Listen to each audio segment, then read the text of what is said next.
Quem está com a gente é a professora Priscila Caneparo, que é professora de Direito Internacional na Ambra University, no Uni Curitiba e na FI Business School. Professora, bem-vinda ao All News, obrigado por estar aqui mais uma vez conosco, tudo bem? Bom dia, tudo bem? Bom dia a todos que estão aqui e que estão nos assistindo. Queria pedir uma avaliação sua sobre essa posição do presidente Lula de insistir na negociação com os BRICS, de ampliar os negócios do Brasil com os países dos BRICS. Bom, vamos lá. A gente precisa entender que essa questão das tarifas, ela é multifacetada, né?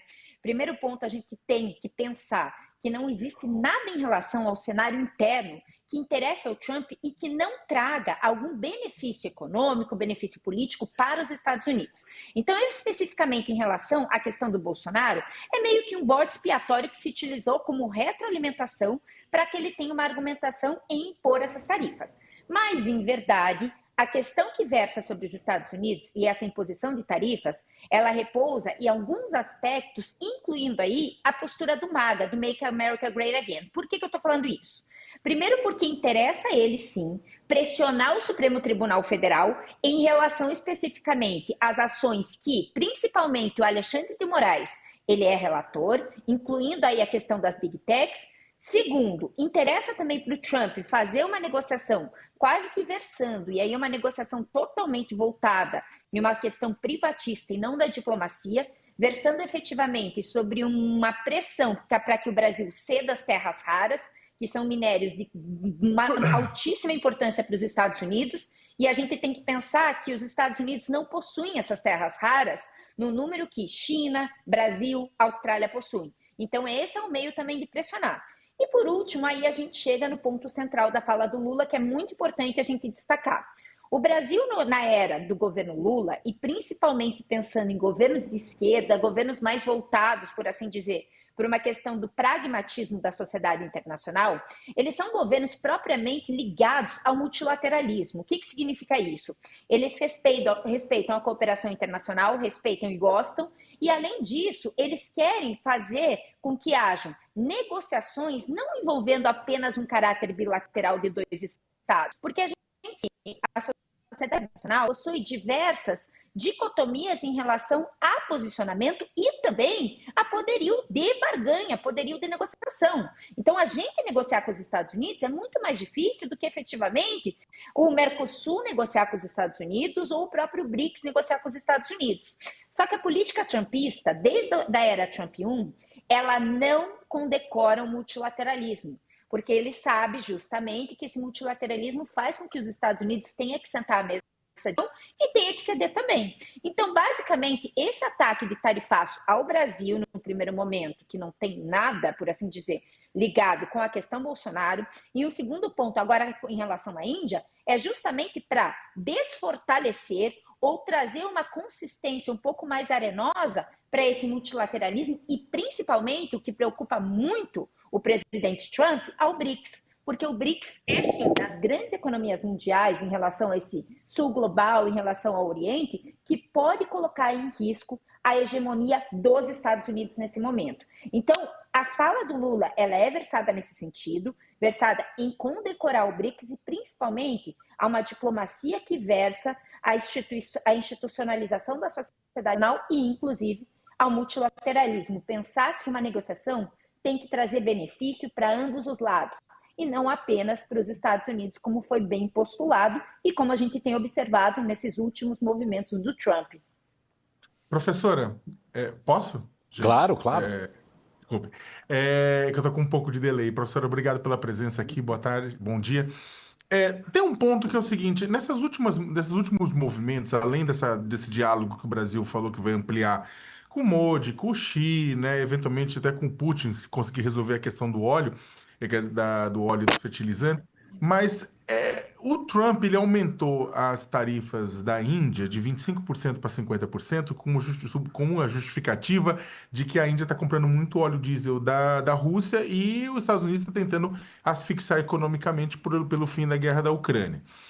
A Índia, com isso, a Índia está abrindo com algumas conversas, alguns diálogos com a China, que é um país que ela nunca foi muito próxima, né? Teve toda aquela discussão da disputa da hegemonia local na Ásia, né? E tudo isso mais, teve várias rusgas, né? Em conjunto. A senhora acha que com toda essa movimentação que está acontecendo, não apenas pelo tarifaço, por conta de questões econômicas internas, mas também do Trump estar usando o tarifaço para a sua geopolítica, qual que é a chance de, no final das contas, os BRICS, como a gente conhece, acabarem se fortalecendo a tal ponto que tornem os Estados Unidos, que isolem os Estados Unidos nesse processo? Porque uma coisa é o Lula procurar tudo, mas pelo que a gente está vendo, Índia, China, Rússia também tem interesse desse fortalecimento, né? Bom, Sakamoto, vamos lá. A tua pergunta é cheia de camadas, é uma pergunta muito importante para que a gente entenda. Primeiro ponto, que a questão da Índia é uma questão totalmente anômala. Por quê?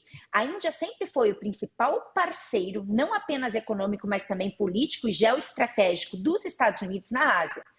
Os indianos se consideraram basicamente estadunidenses da Ásia. Nesse momento que a gente vê os Estados Unidos sobretaxando a Índia em 50% por conta da compra de gás e de óleo efetivamente da Rússia, a gente vê uma mudança geopolítica, uma mudança de postura dos Estados Unidos e a necessidade da Índia se reverter nesse cenário global ou fazer com que haja a condecoração e o estreitamento de laços com novos parceiros é muito grande. Por consequência, quem que a Índia vai procurar? É importantíssimo a gente destacar. A Índia vai procurar o principal rival comercial, o principal rival político nesse cenário, né, geoestratégico do mundo, que é a China. Ainda que a Índia tenha problemas seríssimos na fronteira com a China, como a gente tem observado principalmente nas últimas décadas. E nesse momento, a gente precisa entender que as estruturas do mundo elas estão mudando. Principalmente por conta da postura do Trump, da postura de governos de extrema-direita, mas aqui eu destaco a postura do Trump. Eu não acredito que os Estados Unidos vão ficar isolados. E aí eu trago o exemplo, né, do Vietnã. O Vietnã fez uma conversa com o Trump, foi taxado também, fez uma conversa com o Trump e começou a vamos colocar assim, a se colocar, né, em prol, seja olhar em prol das demandas do Trump, porque o Trump precisa, né, por exemplo, observar novos mercados para comprar o café, já que o nosso café continua sobretaxado. Mas ainda assim, a gente vê uma movimentação para que o multilateralismo permaneça em detrimento das posturas do Trump. Então, respondendo diretamente à sua pergunta, eu não tenho dúvidas que quem sairá fortalecido desse movimento do Trump será o BRICS, porque a única estrutura que a gente consegue ver rivalizando com os Estados Unidos, né? Então, possuem aí países de extrema importância. O Brasil na América Latina, a China no contexto mundial, a Índia no contexto geoestratégico regional e outros países também que nunca se deram bem. Mais do que isso, a gente precisa pensar também que existem países historicamente sancionados pelos Estados Unidos que vão colocar pressão para que o BRICS emerja como o Irã. É uma pressão mais política que vai fazer com que a gente tenha um pouco mais de força. Mas nesse momento, minha grande preocupação é o momento para o BRICS sentar à mesa de negociação e debaterem como é que vai ser a institucionalização desse BRICS. Porque a gente começa a crescer com o BRICS, a gente faz banco, mas o BRICS não sabe muito bem o que ele é. Ele não sabe se ele é organização internacional, ele não sabe se ele é foro, ele não sabe se ele é um bloco. Então a gente precisa institucionalizar esse BRICS para que ele permaneça vigente como voz ativa nessa sociedade internacional. Mas com certeza é uma grande oportunidade de portas abertas que o Trump está dando para que o BRICS venha a ter um papel de extrema importância no cenário internacional. Professora, à luz do que a senhora está dizendo, portanto, do ponto de vista pragmático, o Lula acerta, não? Em ligar para o presidente da Índia, procurar novamente o Xi Jinping, acerta do ponto de vista comercial, porque ao Brasil, nesse momento, interessa, inclusive, abrir novos mercados, apressar o fechamento do acordo com a União Europeia, portanto, ligar também para líderes europeus. Então, do ponto de vista comercial, faz todo sentido. E do ponto de vista geopolítico, parece também fazer sentido, porque uma das preocupações do Trump é a entrada da China na América do Sul, na América Latina, em mercados que eram Aqui, os Estados Unidos, no passado, tratavam como um quintal deles, né? E hoje a China está entrando, fazendo porto no Peru, está aumentando seus investimentos no Brasil. Então, faz sentido sinalizar para o Trump, olha, está nos rejeitando, então vamos confirmar esse receio dos Estados Unidos de que nos entendamos aqui ainda mais, de forma mais afinada. Faz sentido? Josias, ao meu ver, faz sentido. Por quê? Primeiro ponto que a gente precisa entender é que não tem negociação com o Trump. Essas tarifas, elas têm uma questão política muito grande envolvida nelas. É uma questão de interrelacionamento, justamente de vassalagem, que eles querem, basicamente, estruturar o Brasil de acordo com os seus interesses. A gente está falando aqui da independência entre poder judiciário e poder executivo. Como é que o presidente Lula vai interferir nas decisões do Supremo Tribunal Federal? Não tem como. A gente estaria num cenário autoritário dentro dessa perspectiva.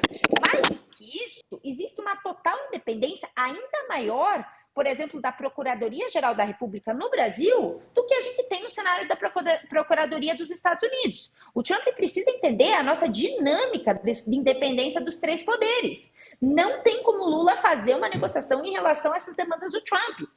Ponto. Segundo ponto, é claro que o Brasil vai tentar abrir mercados e isso é bom para nós. A gente precisa entender que a China hoje já é o maior parceiro comercial da América Latina. Não são os Estados Unidos. A exceção ali do México, que possui por caráter geográfico um grande posicionamento próximo também em relação ao comércio, por conta do New NAFTA.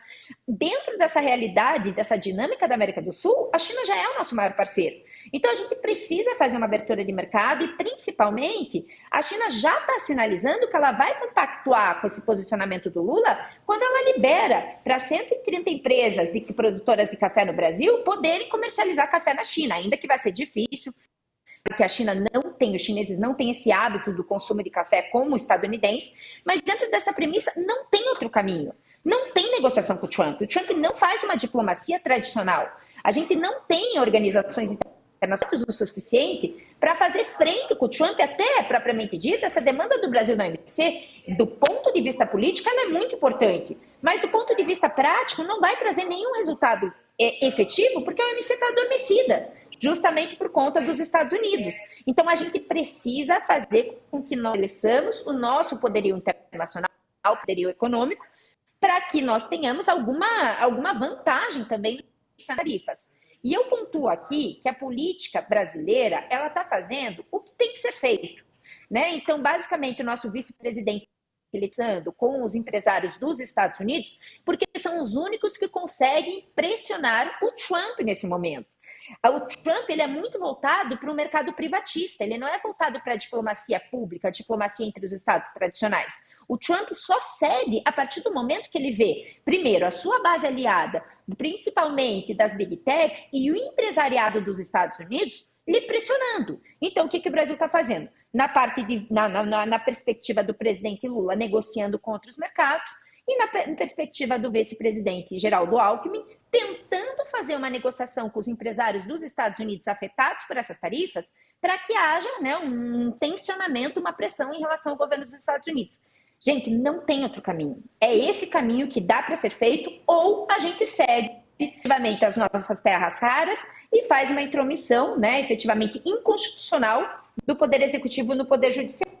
Pode acontecer. Então, de fato, o presidente Lula tem uma fala totalmente convergente com aquilo que vai de acordo com os interesses